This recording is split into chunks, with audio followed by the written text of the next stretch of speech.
So what ends up happening is Lily calls, this is before Charlotte goes to the real deal, but she calls the family into the living room. So we got Rock there, we got Harry, we got Anthony, we got Charlotte. Lily is at her keyboard. She's got a great voice. She's playing the keyboard and she's singing a song she wrote. And here are some of the lyrics. Caught inside this gilded cage, Park Avenue streets, where do they lead? The power of privilege. I wish I could remember how the tune goes. The power of privilege. I'm not allowed to be me. I'm a good girl. I'm a good girl. I mean, it's okay. And so then Anthony leans over and says to Charlotte, who is she? Lily Eilish? Come on, that's fucking funny. And this is when I went, oh, the entire point of this subplot is so that Anthony could say, who is she? Lily Eilish? That's the entire point of having Lily get a keyboard and express through song that she feels like she's in a gilded cage. That's, even though that's a great plot point, it was all about that. Just like I'm convinced the second Sex and the City movie was only, with the whole movie, was based around the pun, Samantha saying, oh, Lawrence of my labia. That's why they went to the Middle East. Because Michael Patrick King woke up in the middle of the night with a pun and he's like, how do I make a movie about this? I'm not fucking kidding. So he's like, Lily Eilish, I know. I promise you it started there. I promise you. So I don't care anything about that plot. Way too many children on this show. What am I watching? There's fucking less children on Sesame Street than in Just Like That. Do you understand me? There are less children on Sesame Street. I'm not kidding. Watch Sesame Street sometime. It's all puppets and adults. Okay, so then we're back with Naya and Andre. And I like this. I actually really like these characters and their plot. So Naya, as we last left her last episode, she drunkenly called her husband. They've been taking space because he wants kids and she doesn't. They're kind of at this crossroads. And he was writing songs in a hotel room with this white woman in a hat that Naya was calling hipster hat hipster or something. And Naya could have flirted with, sat with this really cute, handsome man, Toussaint, at a bar. And she chose not to because she's married. So she's on the phone with Andre. And he's like, just admit your phone call was crazy. And she admits it. And it's like, guys, as we're trying to, again, amend the sins of our past. Okay, you've got 3 racism plots from the other characters. Naya's call to Andre was literally not crazy.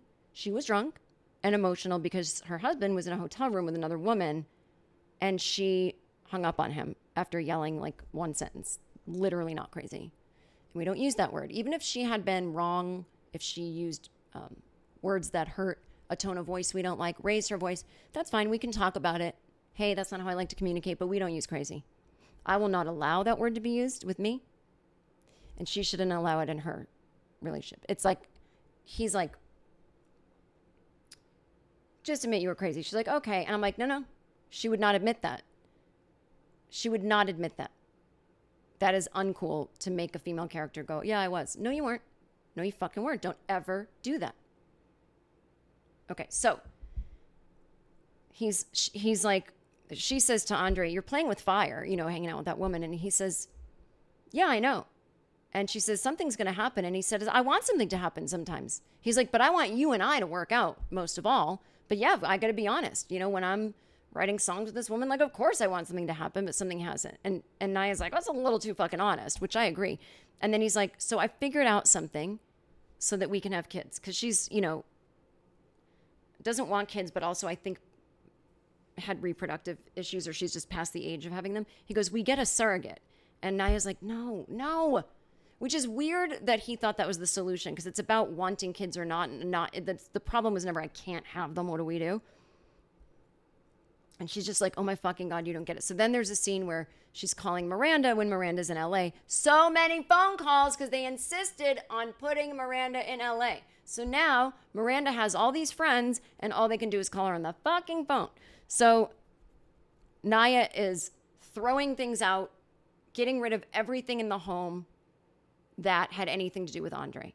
And she's saying this is over, blah, blah. Now, I don't know where this plot's going. I hope it is over.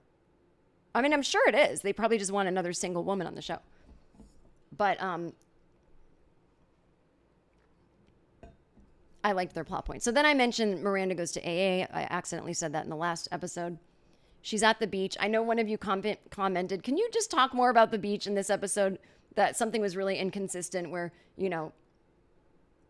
somebody snubbed her for using a cell phone, but then later was like, the world's dying anyway. Like, I know, nothing makes sense. Still unclear what they're cleaning up on the beach. Fine. Okay, so then we're back with Carrie. So Carrie's talking to Seema, and Seema is, saying, my hairdresser says I can't commit. And she's like, but I really feel like my boyfriend is maybe a mooch. And she says, I feel uncomfortable. And that's like a sign that something's up. And Carrie says, in classic Carrie sense, where she turns it right back to her, well, if you're uncomfortable, then you're uncomfortable. It's like me pitching my vaginal podcast commercial. And Seema goes, no, it's not like that, which I love. I'm like, thank you. Finally, someone putting her in her place. Like, no, literally nothing like that. Like, I'm getting a spidey sense witch vibe about my boyfriend that he might be shady. You don't want to read a podcast ad about vaginal wellness for all the wrong reasons. Not the same. So Carrie's like, I'm just uncomfortable. Once again, she goes on and on about it and gives no good reason. She's like, it's just not my nature. Oh my God. So then Seema goes back to the hairdresser to get a blowout. Another of her classic, my hair is already dry, give me a blowout. So she comes in with frizzy hair. It doesn't look that good. He's like, what did you do? She's like, I went to basic blowouts on 67th. He's like, sit down. And once again, just starts putting a hairdryer on dry hair. I am screaming at this point, what is happening? She's like, look, I want you to apologize. And he's like, I don't apologize for what I say. I told her she's fat, needs lipo. I told her she shouldn't have kids. I say what's on my mind. And I'm like, what even is the salon? I don't get it. So they don't resolve anything. He just says, like, I say what I want. And she's like, well, you do my hair pretty well, which I don't see the difference between when he does her hair or she got the bad blowout.